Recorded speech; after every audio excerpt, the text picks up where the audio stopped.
요즘 세계 축구계를 보면 이 신계와 인간계로 나뉘어져 있죠.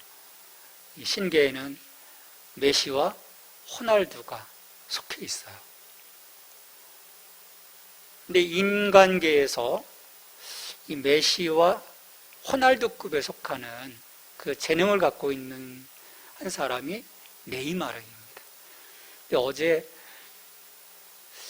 그 설교를 준비하다가 자료를 찾을 게 있어서 이렇게 보는 과정에서 이 뉴스가 뜬 거예요. 왜 네이마르는 메시와 호날두급이 되지 못할까? 재능이 있는데. 사생활의 문제와 자기 관리의 문제를 들더라고요. 놀기 좋아하고 놀다 보면 몸이 망가지게 돼 있죠.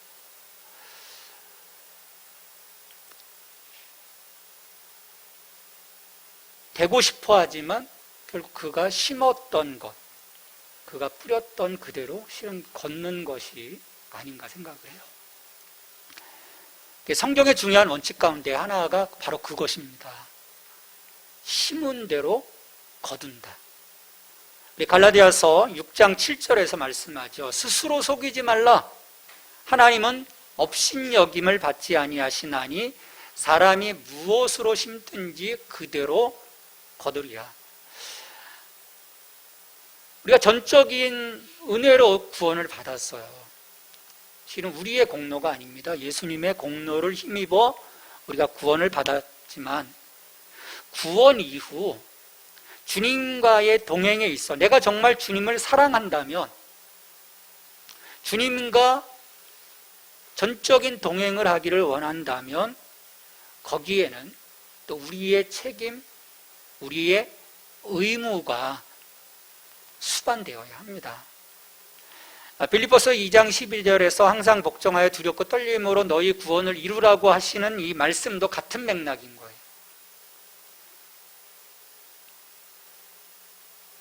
우리 믿음의 길에 있어서 고난과 영광은 뗄래야 뗄 수 없는 관계예요. 예수님은 제자의 길에서 우리가 감당해야 할 것이 무엇인지를 말씀을 해주셨어요. 마가복음 8장 34절에서 누구든지 나를 따라오려거든 자기를 부인하고 자기 십자가를 지고 나를 따를 것이니라. 제자의 길에 대한 선택은 모든 시대 모든 이들에게 활짝 열려 있습니다. 누구든지 나를 따라오려거든 모든 가능성을 열어주신 거예요. 그러나 모두가 그 길에 들어서거나 완주하는 것은 아닙니다. 그리스도의 제자로서 우리에게 요구하시는 과정이 있기 때문이에요. 이 사람들은 과정은 없고 실은 결과만을 얻고 싶어 해요. 요즘 시대 정신이 그렇습니다. 과정은 사라지고 어떤 결과를 얻으려고 하죠. 그러다 보니까 편법, 탈법, 위법, 소위 아빠 찬스, 엄마 찬스 막 이런 것들이 난무하는 거예요. 그러나 부르심 앞에서 자기를 부인하고 자기 십자가를 지고 예수님을 따르는 자는 이 땅에 권능으로 임하시는 하나님의 나라를 볼 것이다 라고 주님은 말씀하시죠. 9장 1절이에요.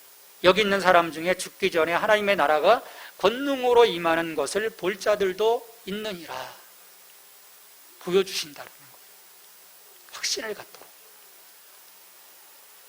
자, 이 8장의 이제 사건 이후에 오늘 마가복음 9장이 이제 일어나는 그 시간대는 6일이 지난 시점입니다. 6일 후에 예수님께서 베드로와 야고보와 요한을 따로 데리시고 높은 산에 올라가셨어요. 어느 산인지는 우리가 몰라요. 기록되어 있지 않아요. 이 사람들은 추정하기를 헐몬산이 아닐까 얘기를 하죠. 실은 8장에서도 보면 첫 번째 예수님이 순환 예고를 하세요. 근데 제자들이 이해하지 못하고 가로막습니다.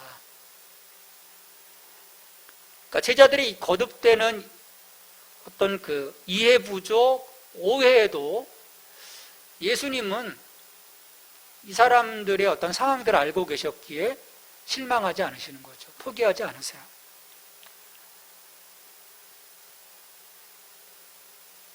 그 8장에 그 예수님의 그 순환을 이해하지 못했던 그 12제자 중에서 따로 3명의 제자를 데리시고 산으로 가신 거예요.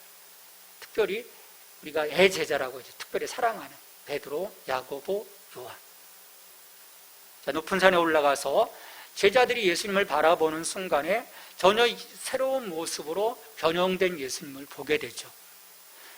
성경은 그 상황을 아주 상세하게 이야기합니다. 3절 말씀을 보면 그 옷이 광채가 나며 세상에서 빨래하는 자가 그렇게 희게할 수 없을 만큼 매우 희어졌더라. 어느 세탁기 돌린 것보다도 더 희어진 광채가 나는 예수님의 거룩함의 영광의 모습을 보게 된 거예요. 근데 실은 그것이 예수님의 참 모습인 거죠. 본래 하나님과 본체이셨던 주님의 영광, 그것을 그들이 본 거예요. 그와 함께 율법과 선지자를 대표하는 모세와 엘리야가 나타나 예수님과 말씀을 나누는 장면을 목격을 합니다. 무슨 얘기를 나누셨을까요? 오늘 본문에서는 자세한 대화의 내용이 나오지 않지만 병행 본문인 누가복음 9장에 보면, 특별히 31절에 보면 장차 예수님께서 예루살렘에서 별세하실 것을 말씀하셨다고 해요. 별세가 뭡니까? 죽을 것을, 십자가에 달려 죽을 것을 말씀하셨다라는 거예요. 지금 제자들이 눈으로 보는 모습은 어떤 모습입니까? 영광의 모습이에요. 제자들이 볼 때는 정말 세상에서 볼 수 없는 흰 옷을 입은 예수님의 그 모습, 영광스러운 모습인데, 정작 영광스럽게 변하신 예수님은 예루살렘으로 올라가셔서 고난받고 죽어야 하는 이야기를 모세와 엘리야와 나누고 계시는 거예요.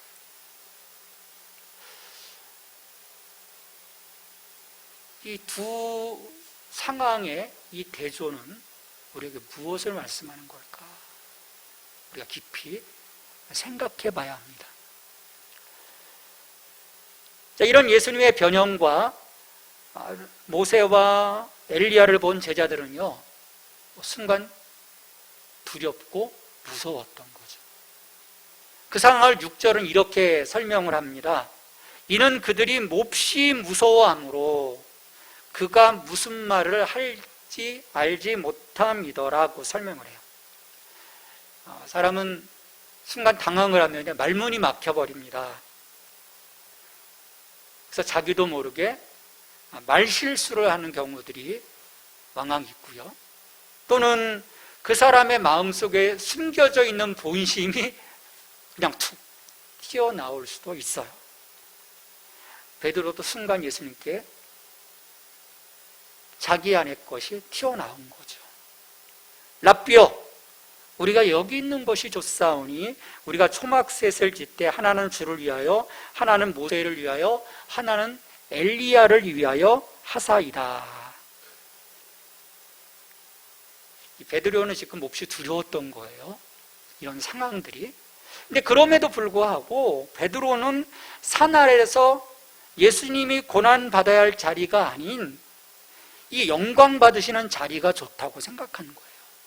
8장에서 이미 예수님이 나 고난받고 죽을 거야 라고 말씀하셨고, 그때 주님 그러시면 안 됩니다 라고 막아섰던 베드로였거든요.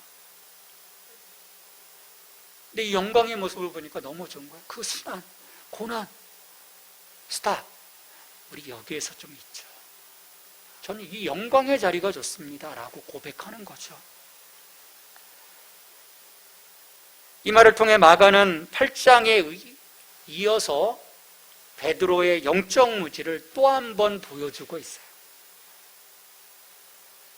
베드로는 아직도 예수님의 말씀을 이해하지 못한 거죠.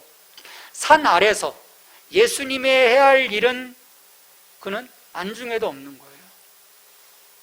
고난과 죽음의 길을 가야 할 그 인자의 길이 남아 있는데도 베드로는 성급하게 현재에 주저앉아서 하나님 나라의 영광을 앞당겨 즐기겠다라는 거예요. 그것은 자연스럽게 예수님의 고난과 죽음을 거부하는 것입니다.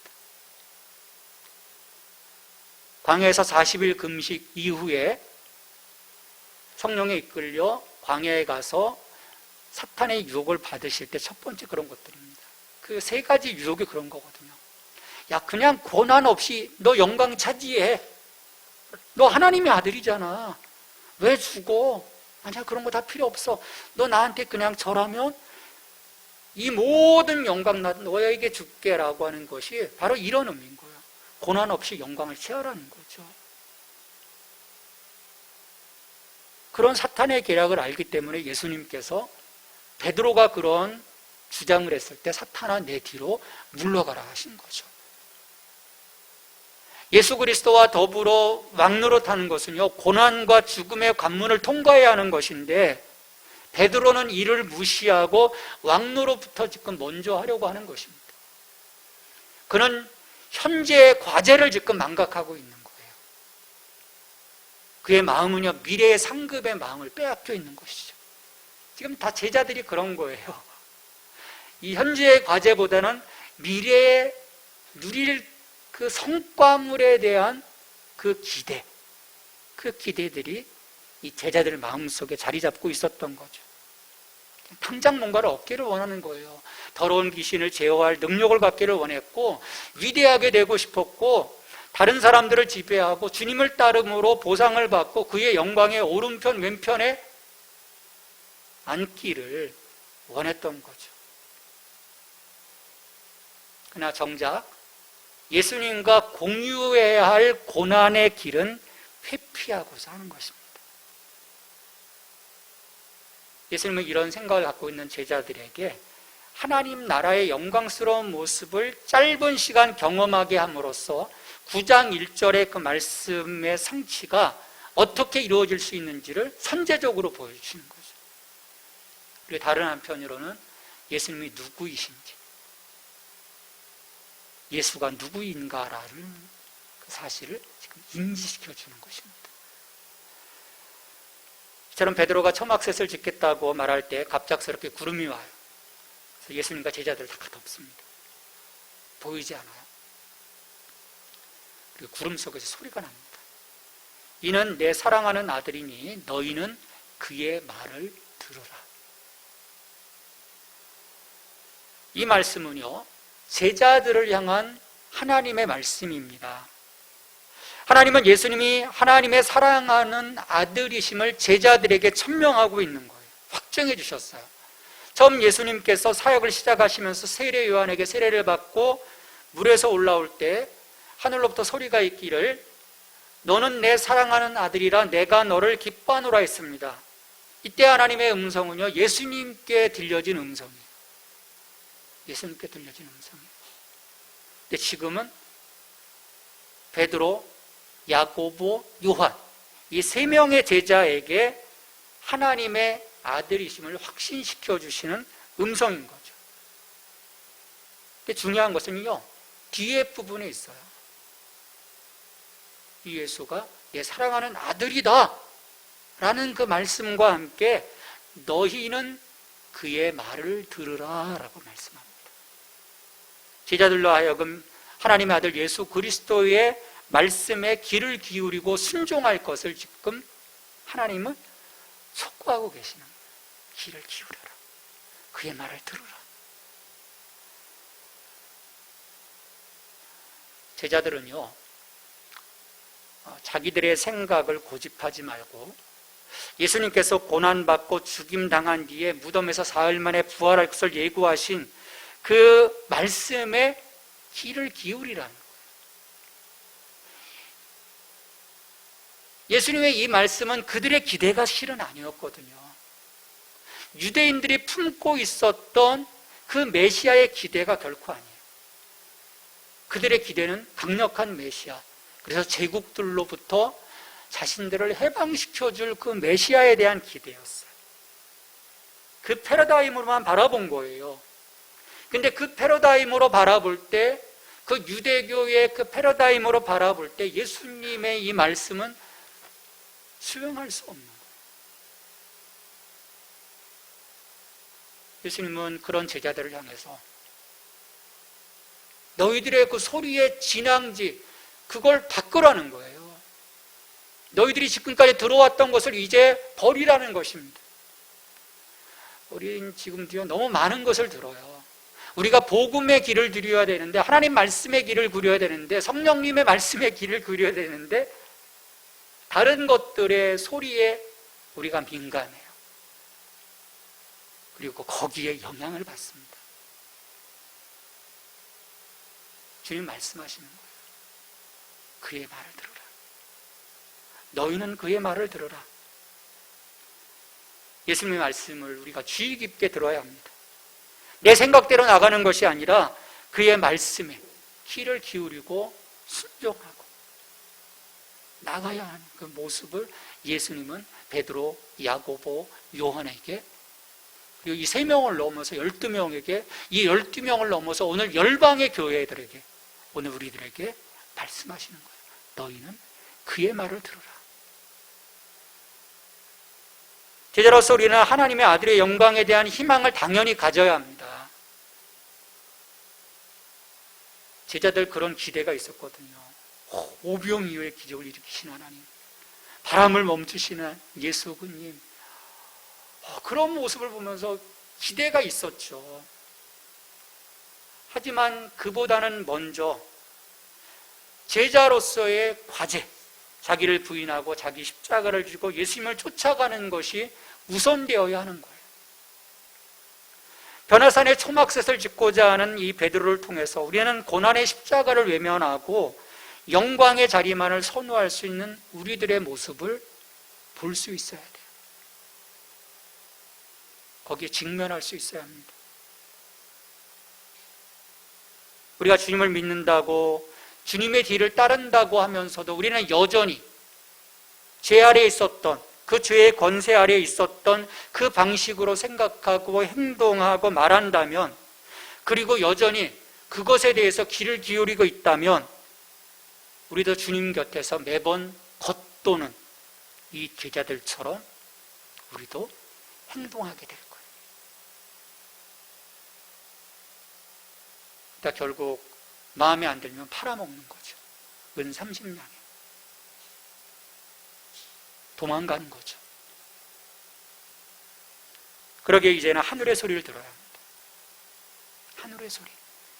예수님의 말씀에 귀를 진지하게 기울여야 합니다. 이처럼 내 사랑하는 아들이니 너희는 그의 말을 들으라 하는 이 말씀의 그 소리, 놀란 제자들이 다시 정신을 차리고 사방을 둘러보았는데 이제 아무것도 보이지 않는 거예요. 빛나는 예수님도, 모세와 엘리야도, 뒤덮였던 구름도 다 없어지고 그곳에는 오직 예수님과 자기들 뿐이었습니다. 너무도 놀란 일을 목격한 이 제자를 데리고 예수님께서 산을 내려오실 때 제자들에게 경고하세요. 9절 말씀입니다. 인자가 죽은 자 가운데 살아날 때까지는 본 것을 아무에게도 이르지 말라.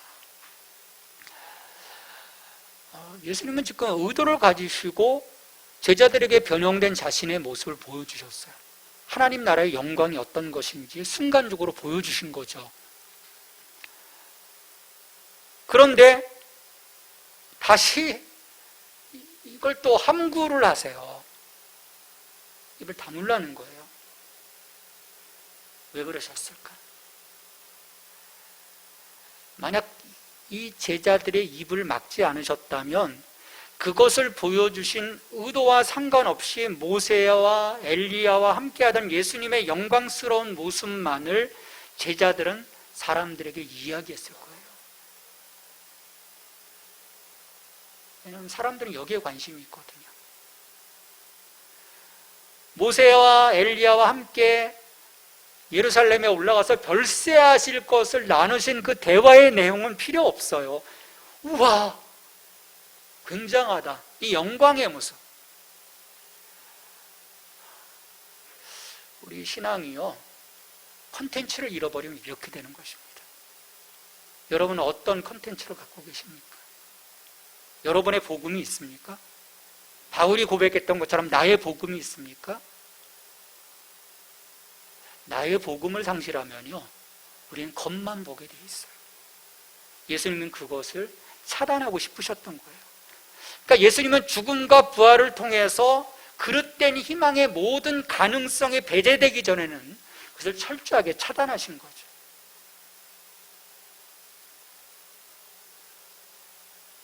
지금 예수님의 제일 과제는 고난과 십자가인 거예요. 이것을 차단하지 않으면 제자들은 또 오해하는 거죠. 영광 받으실 주님. 따라서 예수님께서 제자들에게 변화산에서 예수님의 영광을 보여주시면서 하나님 나라의 영광을 잠깐이나마 경험하도록 한 목적은 분명해집니다. 첫 번째 목적은요, 고난의 길이 패배가 아님을 보여줌으로써 지금 가야 하는 십자가의 길이 예수님뿐만 아니라 제자들에게도 영광의 길임을 깨닫게 하는 데 목적이 있는 거예요. 보여주는 것이 다가 아니라는 거죠. 사람들은 가시적으로 보여주는 것, 거기에 목숨을 거는 경우들이 참 많은 거예요. 예수님이 이걸 보여주신 것은, 잠깐 맛을 보여주신 것은 이것이 다가 아니라는 거예요. 하나님의 구속 역사를 이루기 위해서는요, 고난 꼭 넘어야 할 과정임을 깨닫도록 하는 것입니다. 우리에게도 담금질이 필요한 거예요. 광야 백성들, 광야교회가 40년간의 하나님의 그 단련을 통해서 약속의 땅으로 들어갈 수 있었던 것처럼 우리만의 고난이 우리 가운데 반드시 필요하다라는 것입니다. 두 번째 목적은 마가복음의 이 독자들에게 예수님께서 죽으셔야 하는 것은 하나님께 버림받았기 때문이 아님을 확인시켜 주시는 거예요. 예수님의 사명과 목적이 달라진 것이 아니라는 거예요. 예수님의 수세 후에나 순환 예고 후에 하나님은 항상 예수님과 함께 하시면서 예수님이 그의 유일하신 아들이심을 천명하셨습니다. 끝까지 함께 하신다라는 거예요. 그 십자가에서도 하나님이 함께 하셨다라는 거죠.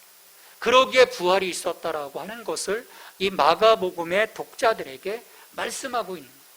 오늘 우리들에게도 동일한 것이죠. 또 세 번째 목적은 이 마가복음에서 아주 중요한 역할을 합니다. 변화산 사건이 이 갈릴리에서의 예수님의 공생애와 또 예루살렘에서의 그의 고난을 이어주는 중요한 교량 역할을 하는 데 있어요. 자, 마가복음을 잘 읽어보면요, 예수님의 어떤 초자연적인 권능과 더러운 귀신들이 두려워하면서 하나님의 아들로 인정하는 것, 그런 상황들이 계속 일어나고 있어요. 굉장한 어떤 이적들이 일어나죠. 그래서 이 초자연적인 권능, 또 더러운 귀신들이 또 물러나고, 그래서 8장 전체를 보면 모든 대적들, 마귀 세력, 질병, 비판자들, 자연 등에 대해서 예수님이 승리하십니다. 그 사람들이 열광하는 거죠. 우와, 대단하신, 저분이 정말 메시아야. 그때 복음서 이야기에서 전환점, 아니 그 실제로의 위기는요, 예수님께서 자신의 고난을 예고하실 때 나옵니다. 8장에서. 당장의 제자들부터 만류하지 않습니까? 그러니까 예수님이 가야 할 길과 또 그 무리들, 그 뒤를 따르는 무리들의 길에 어떤 갈등이 지금 일어나기 시작한 거예요. 8장부터. 여러분 왜 그랬을까요? 8장까지 제자들은요, 승리와 영광에 치여 있었어요. 군중들도 마찬가지예요.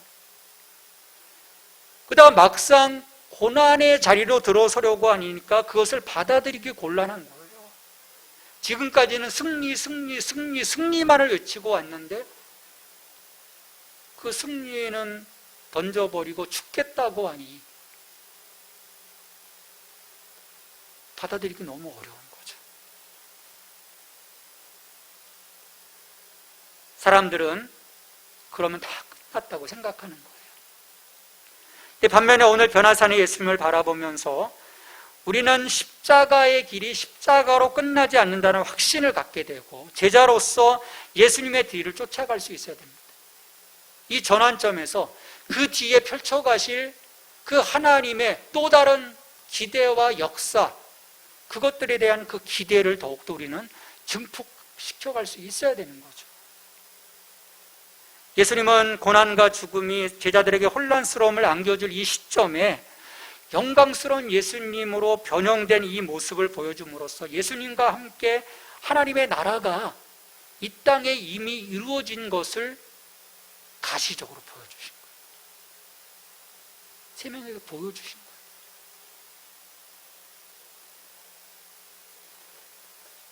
오늘 그리스도의 제자로 살아가는 우리들은 무엇을 추구하며 살아가야 할까요?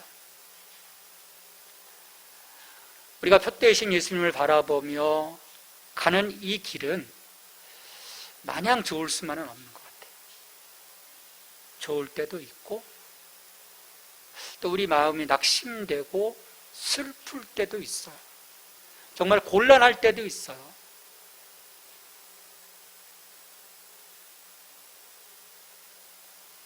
무엇보다도 주님은 너를 부인하고 너의 십자가를 지고 나를 쫓으라고 우리에게 요청을 하셔요. 근데 안타까운 것은요, 많은 사람들은 축복을 받기를 원해요. 재정의 축복을 받기를 원하고 다른 어떤 그 풍요함을 원하고 행복을 원하고 영광을 원해요. 그리고 성경에서 이런 것들만 사실은 많이 찾아내요. 아주 잘 찾아내죠. 그래서 하나님께 올려드리죠. 하나님 이거 약속해 주셨잖아요. 근데 왜 이래요, 하나님? 근데 성경의 또 다른 많은 부분에서 자기 희생, 고난, 우리의 십자가를 질 것을 요구하는 말씀들, 이것도 우리는 슬쩍 잃어버리는 거죠. 고난 건너뛰고 영광의 앞선 자리로 실은 많은 사람들이 나가기를 원해요. 여러분, 그러다 보면요, 시험에 들게 돼 있고요, 반드시 실족을 합니다. 그건 100%예요. 그러니까 그릇된 희망이 우리 믿음의 길을 실은 망치는 거죠. 그게 아닌데, 우리가 진정 예수 그리스도의 제자로서 그리스도와 함께 영광을 누리기 원한다면 그건 보여주셨잖아요. 9장 1절에 말씀하신 것이 2절로 9절에서 다시금 선제적으로 3명의 제자들에게 보여주셨어요. 그걸 누리기 원한다면 영광의 자리가 먼저가 아니라 예수님께서 가셨던 그 길, 그 길에 함께 동행하는 것, 그것이 우리에게 늘 요청되고 있는 것입니다. 사도 바울은 로마서 8장 17절에서 분명하게 이 길에 대해서 이야기를 하죠. 우리 이 말씀을 마지막으로 같이 읽습니다. 자녀이면 또한 상속자, 곧 하나님의 상속자요 그리스도와 함께한 상속자니 우리가 그와 함께 영광을 받기 위하여 고난도 함께 받아야 할 것이니라. 우리는 하나님의 자녀요 또한 상속자로서 고난 뒤에 주어질 하나님의 영광을 볼 수 있는 영적인 눈이 필요해요.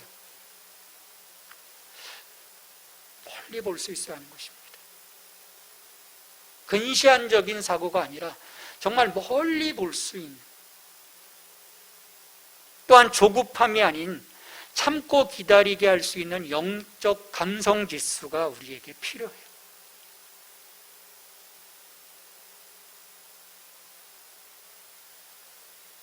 우리 안에 뭔가 영광만을 얻고자 하는 그런 그 욕구들, 그 욕망들을 또한 우리가 내려놓아야 할 것입니다.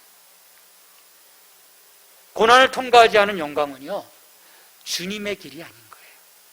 이건 사탄이 예수님을 유혹한 것뿐만 아니라 오고 오는 모든 세대에 그리스도의 제자로서 살아가겠다고 하는 모든 사람들에게 반드시 사탄이 걸고 넘어질 유혹의 거리예요. 고난 없이 그 고난을 통과하지 않은 영광은 주님의 길이 아니다. 근데 사탄은 기라는 거죠. 야, 너 이 고난 없이 영광 얻을 수 있어. 가.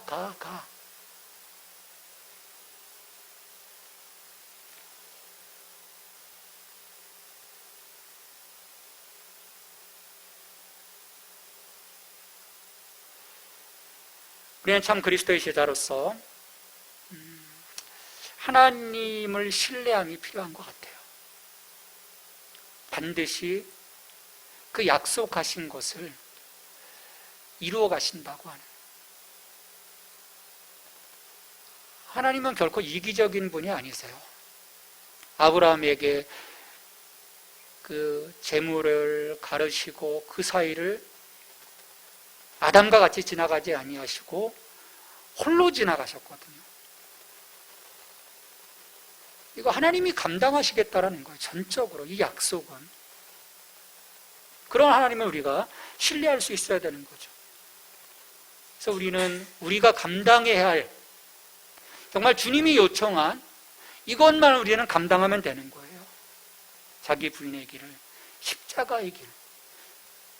근데 얼핏 보면 이건 엄청난 고통인 것처럼 여겨지지만 이것은 엄청난 희생을 요구하는 것이 결코 아니에요. 감당하지 못할 고통을 요구하는 것이 아니에요. 누구처럼 사순절에 십자가 지고 거기에 못 박고 그런 퍼포먼스를 요구하는 것이 아니에요. 작은 나의 고집, 나의 편리, 나의 계획, 나의 주장, 나의 선호도, 나의 기호를 내려놓고 주님과 그냥 함께 가는 거예요.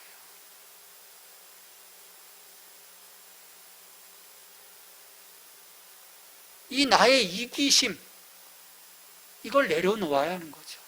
이걸 내려놓을 때 우리는 주님께서 약속하신 이 하나님 나라의 영광, 그 하나님 나라의 은혜, 하나님 나라의 그 약속하신 신령한 복을 우리는 풍성하게 누릴 수 있을 것입니다. 그럴 때 우리는요, 다른 가치를 가지고 살아갈 수 있어요. 없어도 힘들지 않은 거예요. 아파도 슬프지 않은 거예요.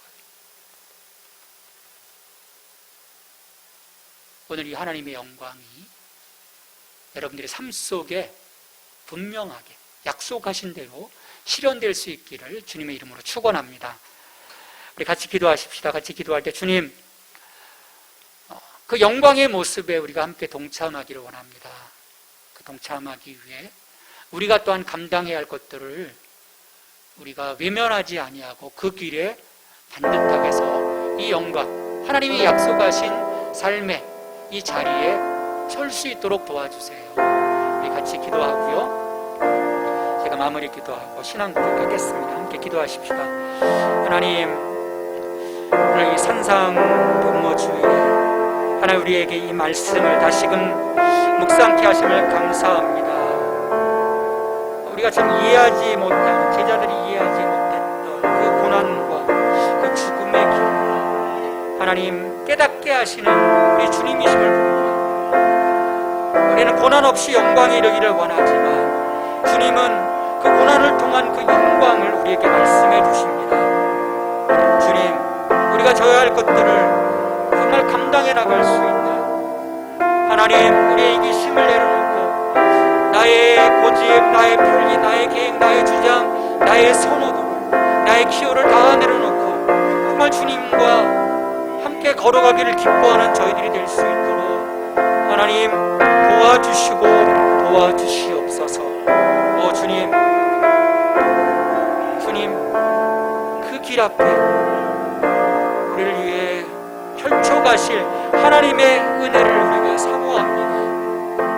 주님, 우리의 마음을 또 이 시간 새롭게 하여 주시옵소서. 이제 이 사순절에 하나님 그 기간이 시작되어지는 이때 더욱더 우리 주님의 십자가 고난과 죽음을 우리가 묵상하며 그것이 우리에게 무슨 의미인지 어떠한 메시지인지를 또한 발견할 수 있는 그 영적인 감수성을 하나님